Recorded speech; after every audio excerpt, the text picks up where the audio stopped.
Assalamualaikum dan halo semuanya. Semoga kalian selalu sehat dan dilancarkan segala rezekinya dimanapun kalian berada. Film yang akan kita bahas kali ini berjudul Abraham Osler yang rilis di tahun 2024. Film ini merupakan film misteri India yang menceritakan pembunuhan yang korbannya disayat dengan menggunakan pisau bedah.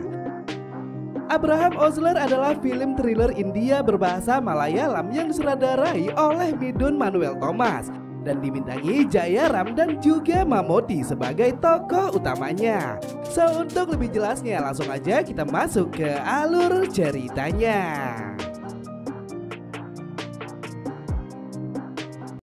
Film diawali dengan adegan di mana kepala inspektur bernama Abraham Osler sedang berlibur bersama istri dan anak perempuannya yang bernama Anessa dan Jenny. Tak lama setelahnya, Osler mendapatkan telepon dari petugas divisi kriminal yang mengatakan jika saat ini telah terjadi kasus pembunuhan ganda. Karena menarik perhatian Menteri Dalam Negeri, Osler diperintahkan hadir untuk memeriksa keadaan korban. Namun setelah berada di perjalanan, ketika Osler mengkonfirmasi laporan itu, ia malah dibuat terkejut lantaran kasus pembunuhan yang dimaksudnya tidaklah ada. భార్య బిడ్డలిద్దరితో సంతోషంగా గడుపు ఎవరికి నెంబర్ ఇవ్వలేదు పైగా మాకు ఫోన్ చేసి ఎవరు నెంబర్ అడగ. Dengan panik, Osler langsung memutar setir dan kembali ke villa. Namun setibanya di sana ia malah menyaksikan jika Anessa dan Jenny telah menghilang tanpa jejak. Anisha.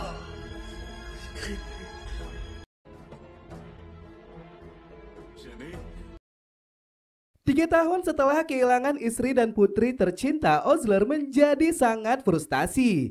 Bahkan dokter yang merawatnya mengatakan jika Osler terus-menerus mengurung diri di dalam rumah, kemungkinan halusinasi yang akan dideritanya semakin parah. Dan satu-satunya cara agar keadaannya kembali membaik, Osler harus bekerja dan bergabung dengan kepolisian. Physiology try చేద్దాం వీలైనంత వరకు. Belakangan baru diketahui jika pembunuh Anessa dan Jenny adalah seorang pria bernama Vinet. Dalam pernyataannya, Vinet mengaku jika ia melakukan pembunuhan untuk membalas dendam kepada Osler, yang dimana 5 tahun lalu Osler pernah menangkapnya karena kasus narkotika. Vinet mengungkap jika ia melakukan pembunuhan dengan cara memotong-motong tubuh korban. Dan setelah menjadi bagian kecil, potongan tubuh tersebut dibawa ke dalam hutan dan dikubur di suatu tempat. Namun yang menjadi permasalahannya saat ini, Vinet mengaku jika ia tidak mengingat lokasi penguburan. Karena saat melakukan pembunuhan, ia sedang berada di bawah pengaruh narkoba. Di tempat yang berbeda, seorang supir ambulans bernama Manny mendapatkan laporan jika telah terjadi kecelakaan di sebuah jembatan. Korban bernama Naven ditemukan pingsan setelah ditabrak sebuah pickup berjenis Bolero. Dan karena kondisinya semakin parah, Manny segera melarikan Naven ke rumah sakit swasta bernama SM Hospital.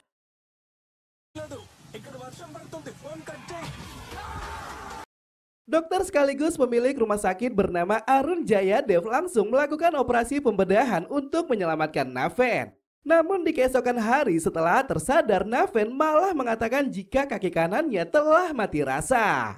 Kondisinya yang harus segera mendapatkan pertolongan membuat Naven harus dikembalikan ke ruang operasi. Akan tetapi tanpa disangka saat ditinggal sendirian, Naven malah ditemukan tewas dengan luka sayatan di paha bagian kanan. Belum mendapatkan sorotan publik, komisaris langsung menugaskan Osler memeriksa kasus kematian Naven. Dan setelah dilakukan penyelidikan, didapatkan fakta jika penyebab utama kematiannya adalah kehilangan banyak darah karena luka sayatan.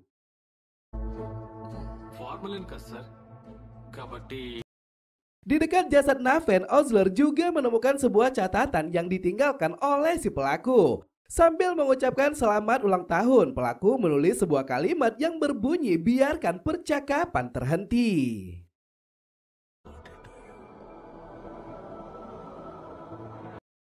Melakukan investigasi melalui kamera CCTV, Dr. Arun malah mengatakan jika sebagian bangunan rumah sakit sedang dalam renovasi. Sehingga hal itu membuat beberapa kamera CCTV tidak bisa berfungsi dengan baik. Manny yang diinterogasi mengatakan jika ia mendapatkan telepon kecelakaan Naven pada pukul 11 malam. Namun terkait siapa yang menelponnya, ia tidak mengetahui lantaran panggilan tersebut datang dari nomor tidak dikenal. Naven adalah putra sematawayang dari seorang dokter bernama Siva Kumar. Beliau mengatakan jika Naven adalah insinyur perangkat lunak di salah satu perusahaan elektronik. Dan mengingat jika selama ini Naven tidak pernah membuat keonaran, Siva Kumar sangat yakin jika putranya tidak memiliki musuh dalam kehidupannya.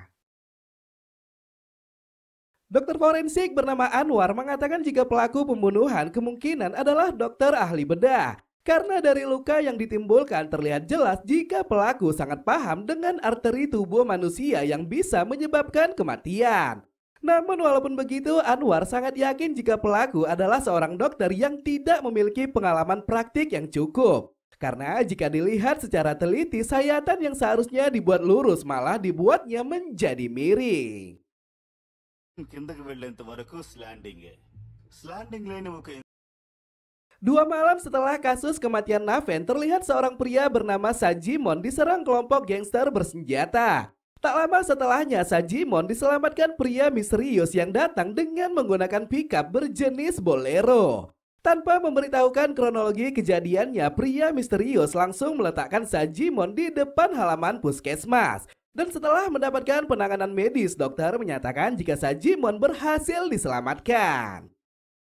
Karena lukanya yang cukup parah, dokter mengatakan kepada inspektur polisi jika Sajimon tidak bisa langsung dibawa pulang. Ia harus menjalani perawatan minimal selama 3 hari. Malam ketika waktu sudah menunjukkan pukul 12 malam, listrik di bangunan puskesmas tiba-tiba saja menjadi padam. Dan dalam keadaan gelap tersebut, seorang pria berpakaian medis terlihat memasuki ruang inap Sajimon. Mengeluarkan pisau bedah dari dalam tasnya, pria tersebut kemudian menandai paha kiri Sajimon dengan spidol berwarna biru. Dan setelah dirasa sudah tepat, pria itu langsung melakukan penyayatan yang membuat Sajimon kehilangan banyak darah.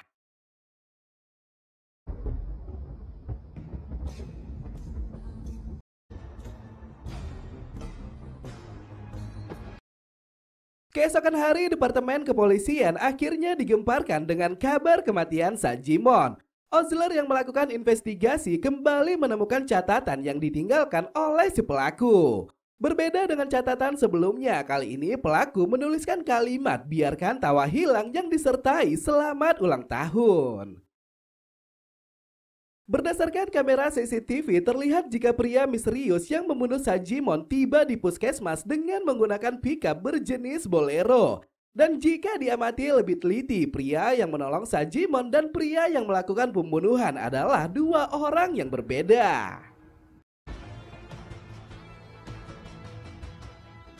ఈ రోజు ఇటువంటి ఫుటేజ్ ఎక్కడైనా సరే దొరుకుతుందేమోనని Melanjutkan investigasi, Osler mendatangi orang tua Sajimon bernama Ragavan. Dan karena Ragavan adalah orang yang selalu menghabiskan hari-harinya dengan alkohol, Osler tidak bisa mendapatkan informasi penting tentang Sajimon.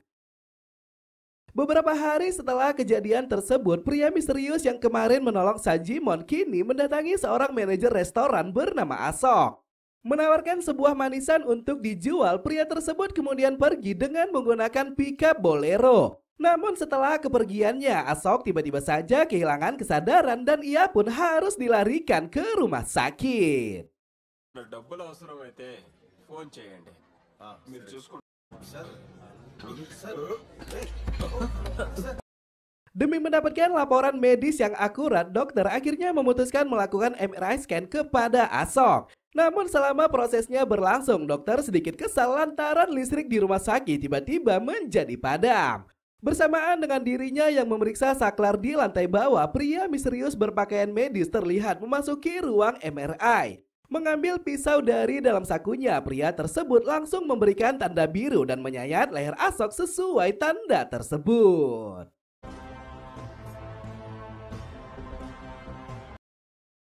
Sama seperti 2 kasus pembunuhan sebelumnya, Osler juga menemukan sebuah catatan yang ditinggalkan oleh si pelaku. Dan sebelum menuliskan selamat ucapan ulang tahun, pelaku memberikan sebuah kalimat yang berbunyi, "Ini adalah tempat di mana."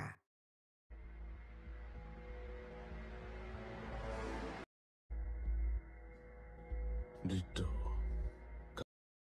Terkait manisan yang diberikan si pelaku, Anwar mengatakan jika Asok kemungkinan sudah diracun melalui manisan tersebut. Namun untuk menyelidiki jenis racunnya diperlukan waktu beberapa hari untuk mengetahuinya. Salah satu bawahan Asok mengatakan jika restoran sebenarnya sudah berlangganan manisan sejak 2 tahun silam. Dan setiap pembayaran mereka selalu melakukannya secara online. Atas informasi yang disampaikan, Ozler langsung melacak siapa pemilik rekening. Dan setelah mengkonfirmasinya kepada manajer bank, diketahuilah jika pemiliknya adalah pria bernama Ajes. ఈ అకౌంట్ అజేష్ అనే పేరు మీద ఉంది sir. Account open చేసి Mendatangi kediaman Ajes di desa Ambala Padu, orang tua Ajes malah mengatakan kepada Ozler jika putranya telah meninggal dunia sejak 2 tahun silam karena kecelakaan.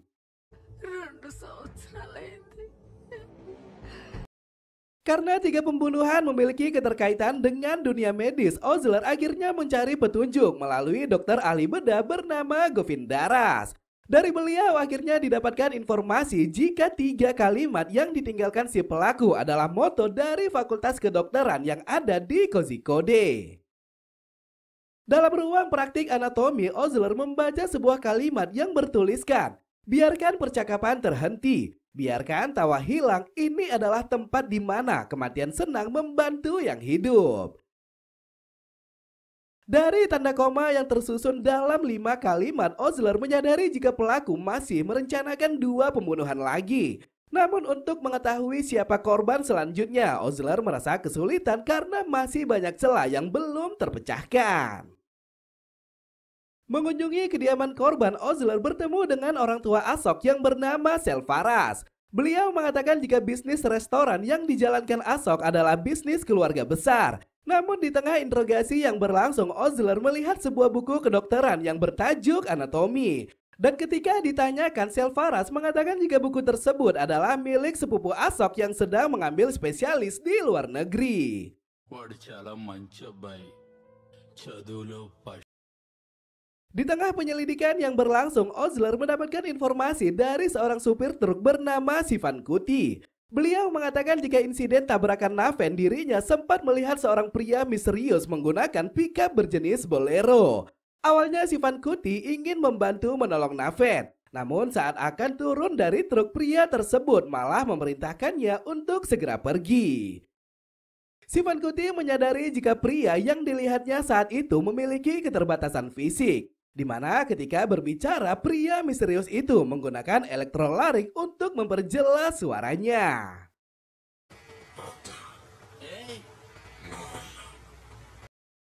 Mengaitkan kematian Ajes si pemilik rekening, Ozler akhirnya mendapatkan informasi jika di desa Ambala Padu ada seorang pria bernama Krisnadas yang menggunakan elektrolaring. Dan tanpa membuang banyak waktu, Ozler langsung meluncur ke desa tersebut untuk mencari keberadaan Krisnadas. Setibanya di lokasi, orang tua Krisnadas yang bernama Lali mengatakan jika putranya telah meninggalkan desa sejak 3 tahun silam. Dan fakta yang harus diketahui Ozler, Krisnadas adalah penyanyi berbakat di era tahun 1980. Lali mengatakan jika di tahun 1989 Krisnadas sempat mengalami radang tenggorokan. Dan ketika dibawa ke rumah sakit Kozhikode bagian bedah, ia malah kehilangan suara secara permanen.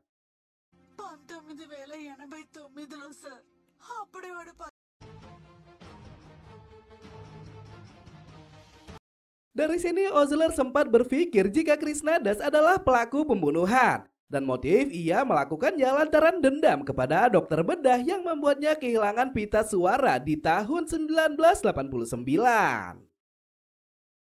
Karena ketiga korban lahir di atas tahun 1993, Ozler menarik kesimpulan jika pembunuhan yang terjadi saat ini kemungkinan ada kaitannya dengan orang tua korban.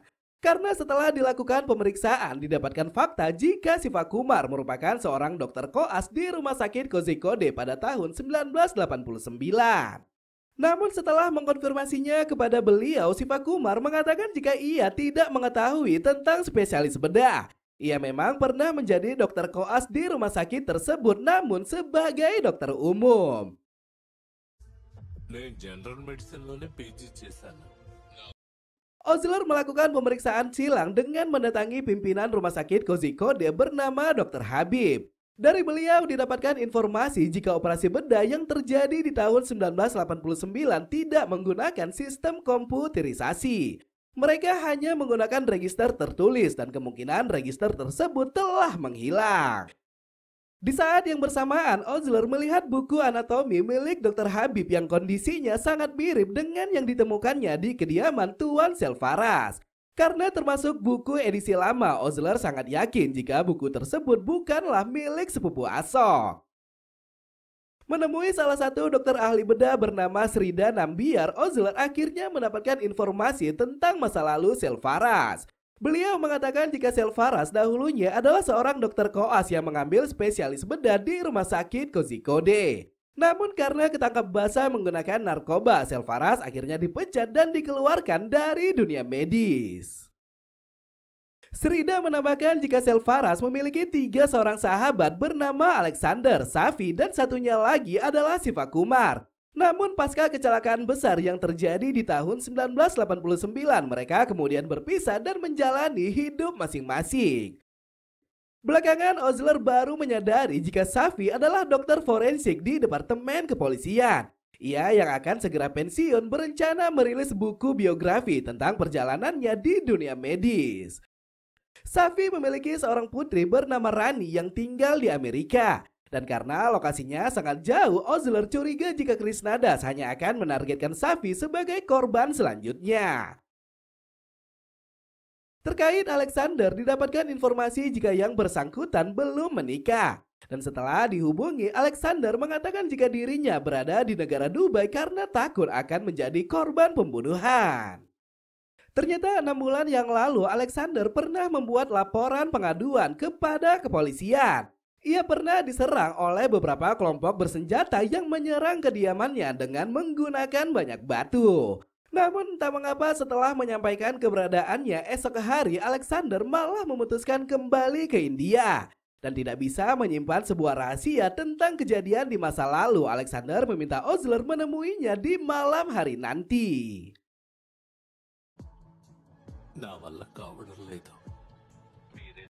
Di sisi lain, Osler sedikit bingung lantaran dalam aksi pembunuhan yang dilakukan Krishnadas, putra Ragavan juga menjadi korban.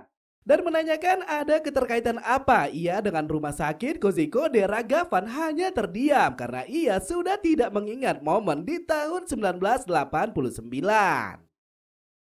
Malam hari setelah tiba di kediaman Alexander, Osler dikejutkan dengan kedatangan kelompok bersenjata yang dipimpin oleh Krishnadas. Memberikan perlawanan yang cukup sengit, kelompok tersebut berhasil menculik Alexander. Namun walaupun begitu, Krishnadas yang juga ikut dalam penyerangan berhasil diamankan setelah Osler menghajarnya habis-habisan.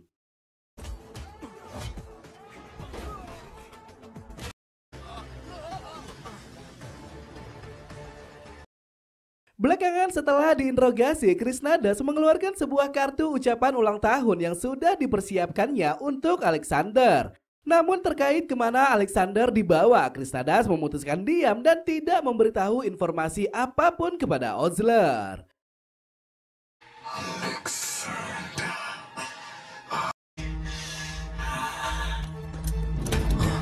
Rini selaku ibunya Sajimon mengatakan jika dahulunya Ragavan pernah bekerja di perguruan tinggi kedokteran Kozhikode.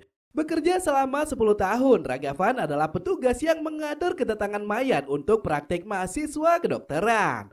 Namun poin penting yang ingin disampaikan Rini bukanlah hal tersebut. Ia mengatakan jika 6 bulan yang lalu seorang dokter berkulit putih mengunjungi kediaman mereka dan bertanya tentang seorang wanita bernama Puja.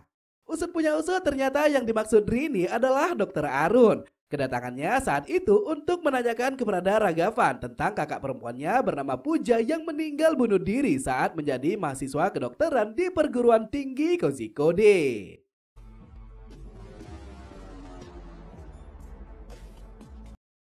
Di sisi lain, Osler baru mendapatkan informasi jika Dr. Safi akan melakukan operasi sumsum tulang belakang di rumah sakit pemerintah. Dan yang paling mengejutkannya, dokter yang memimpin operasi tersebut adalah Dr. Arun. Setelah mengetahui jika Dr. Arun sedang berada di rumah kakeknya yang ada di daerah Kozhikode, Osler langsung membagi tugas. Ia bersama Shijo akan mengunjungi Arun, sementara Divya diminta berjaga di rumah sakit untuk keamanan Dr. Safi. Tiba di daerah Kozhikode, Osler langsung menunjukkan foto Krishnadas kepada Arun. Namun dengan penuh kejujuran, Arun mengatakan jika ia tidak mengenal pria tersebut. Setelah menjelaskan duduk permasalahannya, Arun mengeluarkan sebuah foto di mana Puja sedang bergandengan dengan seorang pria yang wajahnya sudah sangat samar. Sambil membawa foto tersebut kepada Ragavan, Arun bertanya tentang kehidupan Puja saat menjadi mahasiswa di perguruan tinggi Kozhikode. Namun bisa ditebak karena kebiasaannya yang selalu mengkonsumsi alkohol, Ragavan mengatakan jika ia tidak mengingat kejadian di masa lalu. నేను 5th class చదివేవాడిని సార్ నాకేం అర్థం కాలేదు. Di rumah sakit pemerintah, dokter yang berjaga mengatakan kepada Divya jika mereka akan memindahkan Dr. Safi ke ruang operasi. Namun saat akan melakukannya, Dr. Safi ternyata sudah dibawa kabur oleh pria berbaju medis melalui ruang belakang. Terkecoh dengan pelaku yang sebenarnya, Osler baru mengingat jika background foto Puja lokasinya sama persis dengan ruangan kamar Dr. Alexander. Dan dengan begini semuanya menjadi jelas, di mana penculikan yang dilakukan Krishnadas hanyalah sebuah skenario karena sebenarnya yang membantu Krishnadas melakukan 3 pembunuhan tersebut adalah Dr. Alexander. మనమే ఇక్కడ తప్పు చేశాం. Menyadari jika ucapan yang ditinggalkan si pelaku sebenarnya hanya terdiri dari 4 kalimat, Osler akhirnya sadar jika mereka tidak menargetkan 5 pembunuhan, melainkan hanya 4 pembunuhan yang korban terakhir adalah Dr. Safi. Di saat yang bersamaan, Osler mendapatkan laporan jika Alexander yang mereka temui malam kemarin bukanlah Alexander yang sebenarnya. Beliau bernama asli Sudakaran dan berganti identitas sejak 3 tahun silam. Dengan insting kepolisiannya, Osler memiliki firasat jika Alexander yang asli akan mengeksekusi Dr. Safi di laboratorium anatomi. Dan benar saja setelah tiba di sana, Alexander terlihat sudah memberikan tanda biru dan bersiap untuk melakukan penyayatan. Namun sebelum hal tersebut dilakukannya, Osler langsung melepaskan timah panas yang membuat Alexander gagal melakukan pembunuhan. Mempertemukan keduanya, Osler mempersilahkan Alexander dan juga Krishnadas menceritakan motif di balik pembunuhan berantai yang mereka lakukan. Dan bersamaan dengan cerita yang disampaikan, scene flashback di tahun 1989 kemudian diperlihatkan. Dimulai dari Krishnadas. Dahulunya Krishnadas adalah seorang penyanyi yang sempat digadang-gadang akan menjadi penyanyi besar. Memiliki suara khas klasik 80, Krishnadas sering diundang di acara-acara penting. Termasuk salah satunya adalah perguruan tinggi Kozhikode yang pernah mengundangnya saat penyambutan mahasiswa baru.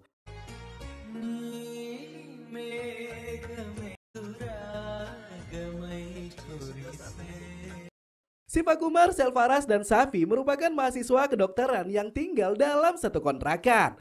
Berteman baik selama beberapa tahun, ketiganya terlihat sering menghabiskan waktu bersama. Saat penyambutan mahasiswa baru, Sivakumar yang terkenal sebagai playboy kampus sepertinya tertarik dengan mahasiswi yang tak lain adalah Puja. Memberikan rayuan Pulau Kelapa, Puja malah gedek dengan kelakuan Sivakumar yang dianggap sangat pecicilan. Namun walaupun begitu, Sivakumar tidak menyerah begitu saja. Di beberapa kesempatan ia terlihat melakukan pendekatan walaupun ujung-ujungnya selalu ditolak oleh Puja. Terkait Safi, Alexander mengatakan jika Safi adalah mahasiswa kedokteran ahli bedah yang sangat pintar. Namun karena sifat idealis dan tidak bisa mengontrol emosi, ia lebih sering tergantikan oleh Alexander. Dosen mereka yang tak lain adalah Dr. Habib lebih sering menugaskan Alexander dalam operasi besar. Sedangkan Safi hanya ditugaskan menangani operasi kecil dan hal itu membuatnya merasa sangat jengkel. Kekesalan Safi terhadap Alexander ternyata juga dirasakan oleh Sivakumar dan juga Selvaras.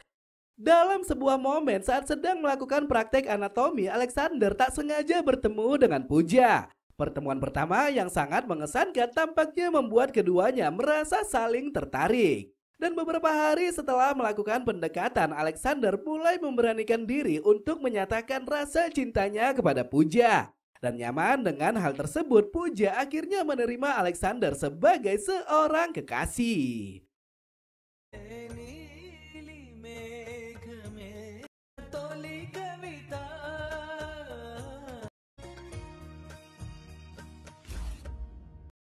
Kemesraan mereka tampaknya membuat Sivakumar menjadi sangat marah. Dan kepada dua sahabatnya, Sivakumar berjanji jika ia akan memberikan pelajaran kepada Alexander. Terkait Selvaras, Alexander ternyata pernah mendapatinya menggunakan narkotika berjenis petidin di ruang operasi. Karena hal itu termasuk pelanggaran berat, Alexander akhirnya memberitahukan hal tersebut kepada Dewan Kampus. Dan dianggap telah mencoreng nama baik kedokteran, Selvaras akhirnya dipecat dan dikeluarkan dari dunia medis. Dari sini terkuaklah jika buku anatomi yang sempat dilihat Ozler di kediaman Ashok sebenarnya adalah milik Selvaras. Ia menyembunyikan kebenaran di masa lalu lantaran hal tersebut adalah aib besar untuk dirinya sendiri. Tahun 1989, Krishnadas yang beberapa bulan belakangan ini memiliki jadwal panggung yang sangat padat akhirnya membuat kesehatan tenggorokannya menjadi bermasalah. Memeriksakannya ke rumah sakit Kozhikode, Dr. Habib mengatakan jika di leher Krishnadas terdapat nodul tiroid ataupun benjolan kecil. Dan jika Krishnadas ingin segera sembuh, ia harus mendapatkan penanganan medis dengan cara dioperasi. Di momen pertamanya berobat ke rumah sakit Kozhikode, Krishnadas tanpa sengaja bertemu dengan Alexander. Dan sebagai pekerja medis yang baik, Alexander menyemangati Krishnadas untuk tidak menyerah demi mengejar mimpi besarnya. Selama proses operasi, Dr. Habib yang saat itu mendapatkan panggilan penting kemudian memerintahkan Alexander untuk mengambil alih operasi Krishnadas. Namun saat operasi sudah memasuki tahap akhir, Safi yang diminta tolong memotong benang jahitan malah memotong pita suara Krishnadas untuk melakukan balas dendam kepada Alexander.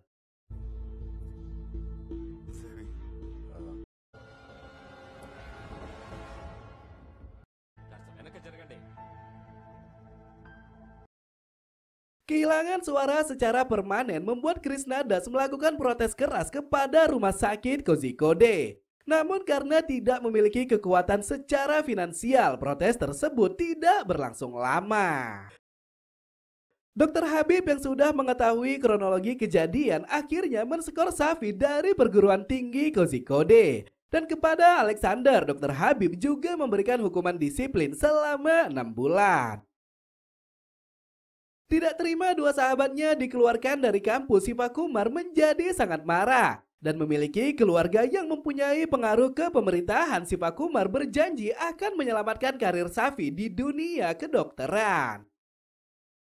Terkait Ragavan, Alexander mengatakan jika beliau adalah penjaga laboratorium yang dahulunya sering dimintainya tolong ketika melakukan pendekatan kepada Pooja. Namun saat malam Alexander berulang tahun, Ragavan malah disuap Sivakumar untuk membawa Alexander ke ruang laboratorium. Dan setibanya di sana, Alexander kemudian dihajar habis-habisan dengan sangat brutal. Belum puas dengan hal tersebut, Sivakumar juga memerintahkan Safi melakukan pembedahan vasektomi kepada Alexander. Dan hal itu dilakukan lantaran Sivakumar sangat cemburu karena Alexander telah merebut Pooja darinya.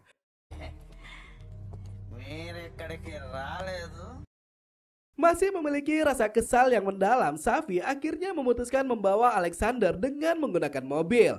Dan mendudukkannya di bangku depan, Safi kemudian membuat seolah-olah mereka baru saja mengalami kecelakaan yang sangat fatal.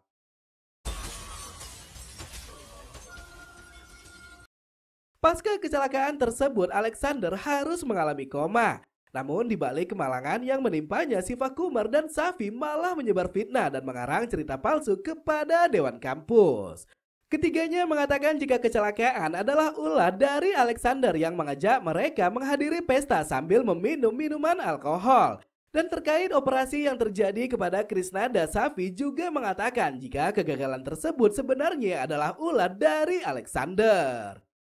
Alhasil karena kebohongan tersebut, Safi tidak jadi diskors dari perguruan tinggi Kozhikode. Dan di tahun 1990, ia pun berhasil mengambil gelar spesialis bedahnya bersama Shiva Kumar yang mengambil gelar dokter umum.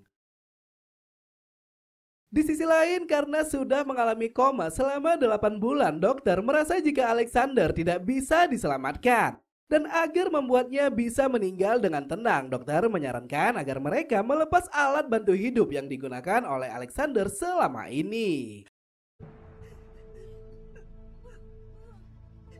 Merasa frustasi karena telah mengetahui keputusan tersebut, Suja sepertinya sudah tidak memiliki semangat hidup. Dan yakin jika belahan jiwanya akan segera pergi, Suja akhirnya memutuskan untuk melakukan bunuh diri.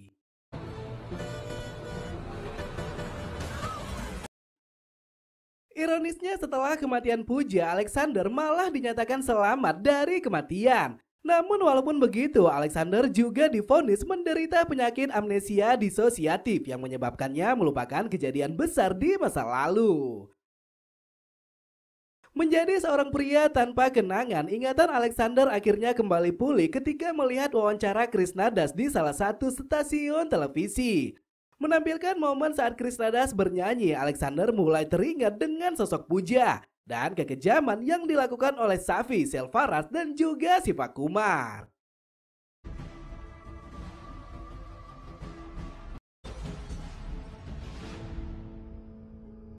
Krishnadas yang selama ini tidak mengetahui siapa dokter yang membuatnya kehilangan suara kini mendapatkan jawaban dari Alexander. Dan sebagai dua orang yang tersakiti, baik Alexander maupun Krishnadas, keduanya sepakat untuk bekerja sama demi membalaskan dendam di masa lalu.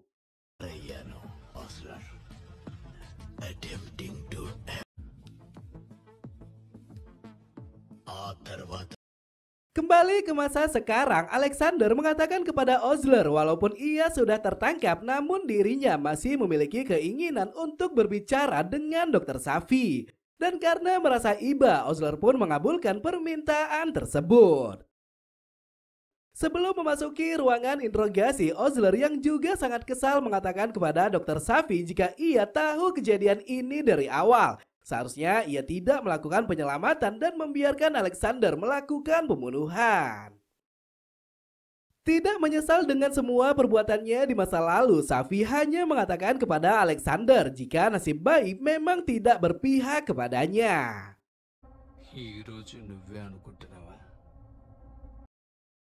Hari ketika Dr. Safi sedang meluncurkan buku biografinya, Osler malah mendapatkan informasi penting dari Dr. Anwar. Beliau mengatakan jika luka sayatan yang dibuat Alexander bukan satu-satunya penyebab utama kematian.